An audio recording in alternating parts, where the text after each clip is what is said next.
aujourd'hui on se retrouve pour une nouvelle vidéo. Je vais vous présenter deux animés qui sont anciens et donc pas super connus, mais quand même assez connus je pense.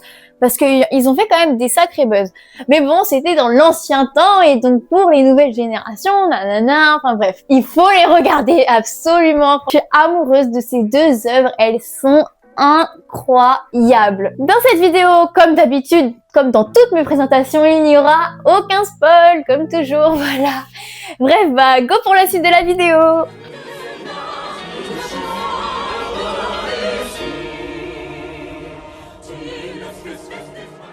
On va tout de suite commencer avec l'animé Mirai Nikki.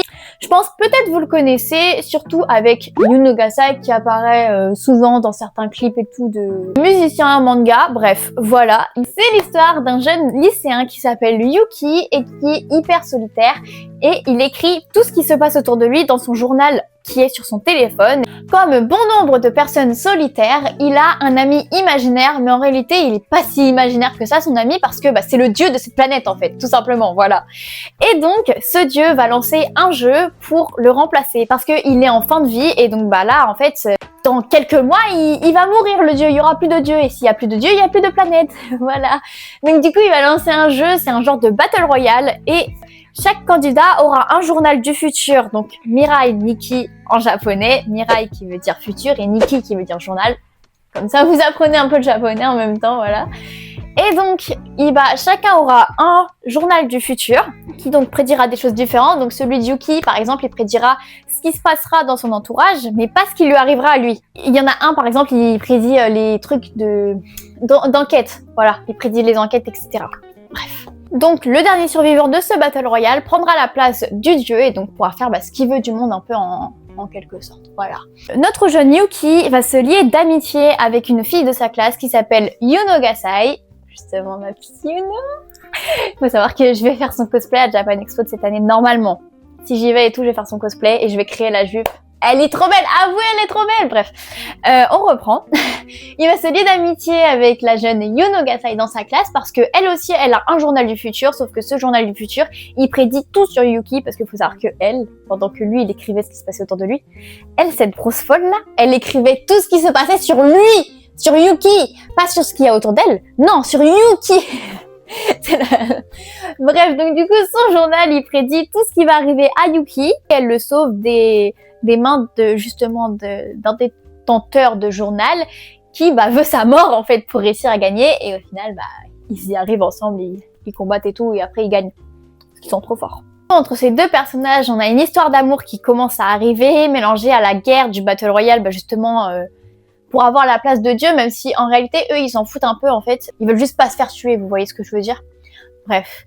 Donc du coup ils combattent ensemble et tout, il y a une histoire d'amour qui commence à se créer, mais bon Yuno elle est un peu folle parce que c'est une yandere en fait, elle aime trop Yuki, voilà, elle est là en mode Yuki. Bref, voilà. Mais sauf qu'il y a un problème dans cette histoire, c'est que à la fin, c'est un Battle Royale, donc il faut qu'il y ait qu'un seul gagnant, donc il faut qu'il y ait qu'un seul survivant, sauf que ils ont tous les deux un journal du futur, et il pourrait y en avoir qu'un seul qui va survivre. Donc même s'ils arrivent à éliminer tout le monde, les deux, ils pourront pas rester ensemble. Donc comment vont-ils faire pour réussir et est-ce qu'ils vont réussir même? Ah là là. Franchement, regardez-le. Mirai Nikki, c'est... Oh my god! En plus, Yuno Gasai, elle est trop belle! J'aime tout. Bref, regardez Mirai Nikki, c'est incroyable. Voilà. J'espère que vous allez regarder du coup. Bref, on passe tout de suite au prochain animé.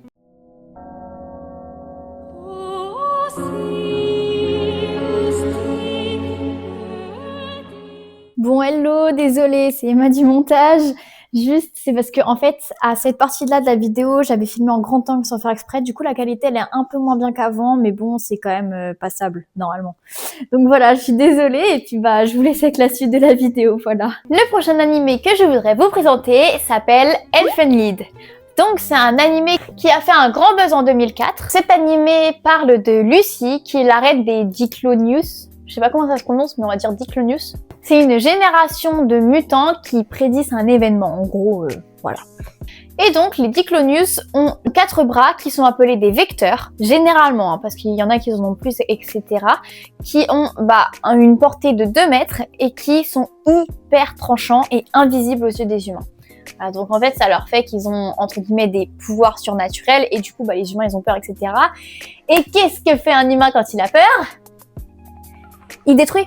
Bah oui, non mais vous attendez à quoi? Non mais il détruit.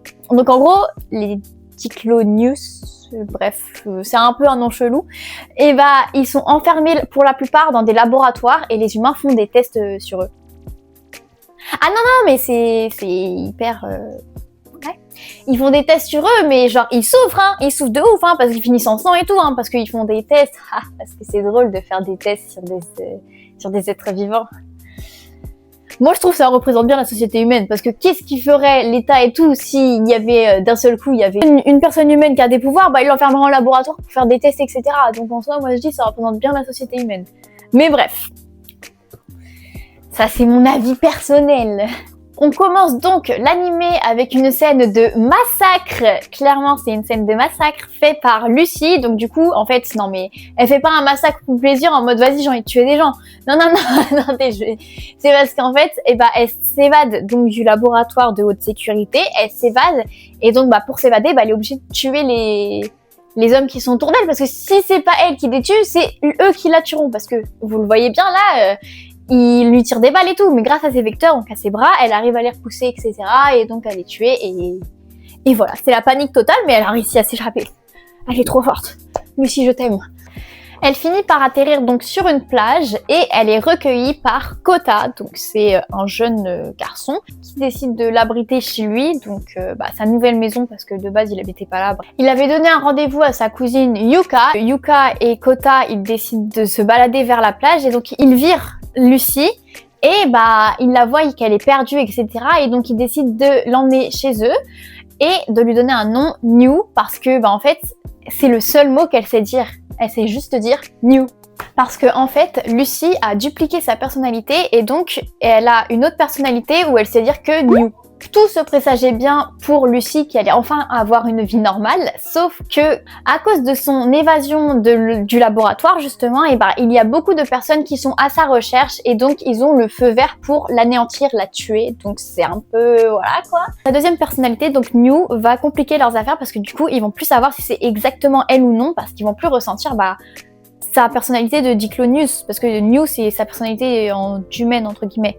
Bref, donc du coup voilà, franchement c'est incroyable, l'anime il date de ouf, mais il est incroyable vraiment, et franchement regardez-le, juste regardez-le, parce que j'aime trop, du coup faut que vous aimiez aussi, ok? Allez, bref, donc sur ce, c'est la fin de cette vidéo, j'espère que ça vous aura plu, n'hésitez surtout pas à liker, à commenter, à partager et à vous abonner, ça me ferait extrêmement plaisir. À très vite pour une prochaine vidéo, bisous!